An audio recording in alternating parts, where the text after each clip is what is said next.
By default, Rocket League saves your replay files in a specific folder on your computer. Just follow this path. Simply open File Explorer, go to your Documents folder, then to My Games. Then go to Rocket League. Then go to TA Game.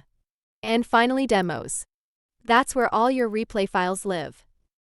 You'll find files with the .replay extension. These are your saved matches. Rocket League names them automatically with the date and time, but you can rename them to something easier to remember. Just make sure not to change the file extension. Helpful tips. Replays usually take up very little space, so you can save many of them.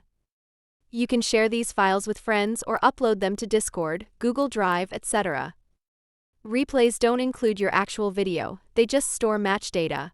So to turn a replay into a video, you'll need to record it with OBS or another screen recorder while watching it in-game.